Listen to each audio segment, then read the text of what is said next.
Olá, meu nome é Daniele Bevilacqua, sou psicóloga, eu trabalho aqui dentro do Hospital Santa Mônica e nessa eu tenho uma atuação que eu gosto de fazer alguns grupos psicoeducativos para os pacientes que eles têm sempre algum diagnóstico psiquiátrico.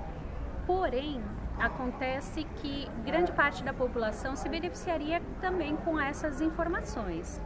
Quais que seriam? A gente poder reconhecer, por exemplo, o que é ansiedade.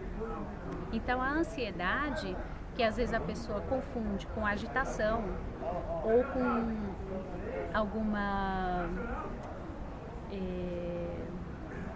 uma hiperatividade, né? Então, a ansiedade, o que seria? A ansiedade é um medo, é um misto de medo e preocupação com alguma ameaça que geralmente está ligado ao futuro.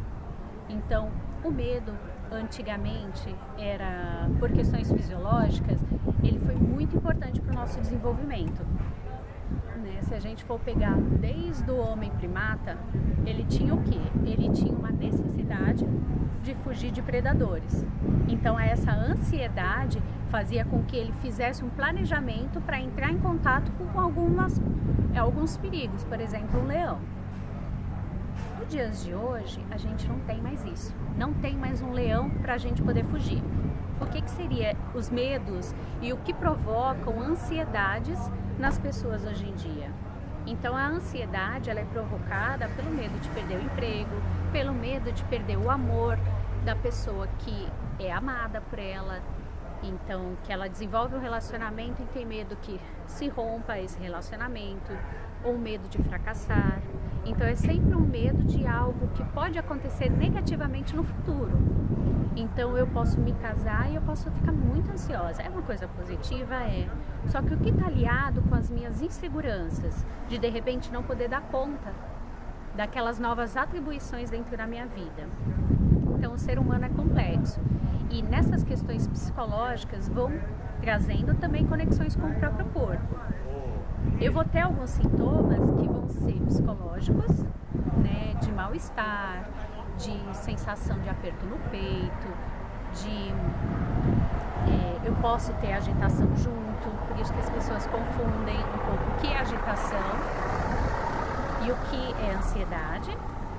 E eu posso também ter, entre outros sintomas, e posso ter alguns sintomas físicos, que aí seria a boca seca, né, aquele frio na barriga que vem. Então, eu não sei porquê, às vezes a pessoa não tem uma autoconsciência adequada, então ela não sabe nem porquê, mas ela está sentindo um frio na barriga, um cansaço, um peso muscular alto. Então, isso faz com que atrapalhe o desenvolvimento e o desempenho dela nas suas atividades diárias, né? Ou então, o que seria isso? Uma baixa de qualidade de vida. Então, a ansiedade, quando a gente diz dela, a gente tem que saber que ela é necessária e ela ajuda a gente na prevenção e planejamento de perigos futuros, por exemplo, de perder o emprego, né? Esse é o medo que ele é real e que ele deve ser considerado. Mas se a todo momento eu fico pensando a respeito dele, isso está me prejudicando. Então pode ser que, por medo, eu a faça a coisa virar realidade. Ou seja, o medo ele me trava, né? Ele vai trazendo alguns entraves, por exemplo, uma crise de pânico, né? Com o passar e com a progressão dessa ansiedade. E dentro dessas crises, eu posso me ausentar muito do meu trabalho, ou então ficar paralisado.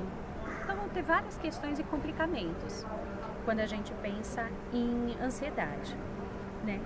Porém, quando a gente fala da ansiedade, a gente vai ter que falar a respeito de trazer um controle da intensidade dessa ansiedade. E nisso, é interessante a gente saber como localizar no corpo, para que a gente fala. Quando a gente fala da ansiedade, a gente fala também de uma hiperventilação, né? O que seria essa hiperventilação? Eu fico respirando de forma mais ofegante. Então é aquela coisa que quando eu percebo, eu estou respirando bem profundo, né? Eu começo a notar que eu comecei a transpirar, que as minhas mãos podem ficar trêmulas, a minha mão com sudorese, né? Geralmente fria. Então, localizar algumas dores dentro do pescoço ou abaixo, na questão próximo à coluna, né, das inervações. Então, vão ser geralmente localizadas aí. E o que poderia o paciente fazer em busca de uma melhor qualidade de vida? Além da medicação, né, que pode ser utilizada a depender da gravidade do caso, a pessoa pode utilizar também, por exemplo, massagens terapêuticas para dissolver os nódulos dentro da musculatura que tiver aí de forma prejudicial, né, ao bem-estar dela. Ela pode utilizar uma alimentação adequada, ou seja, a gente está falando de fisioterapia, de nutrição, né? A gente pode também utilizar a psicoterapia para ver por que eu tenho tanto medo de perder o emprego, né? E aí poder pensar e elaborar esses conflitos para eles não me amedrontarem tanto, para que eu não tenha ansiedades patológicas, né? E eu posso, por exemplo, também praticar yoga, praticar exercícios físicos aeróbicos. Como eu falei da hiperventilação, quando a gente faz um exercício aeróbico, a gente hiperventila.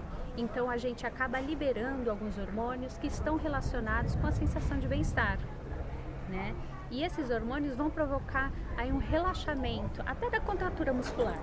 Então, eu preciso fazer o exercício físico quando eu tenho alguma questão atrelada, né?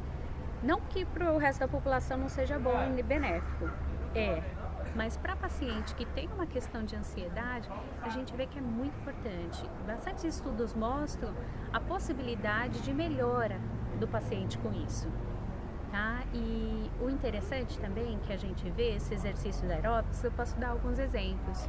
Por exemplo, natação, corrida, né? Ah, estou sem dinheiro, eu posso correr na rua, né? Eu não preciso de pagar uma academia para poder ir.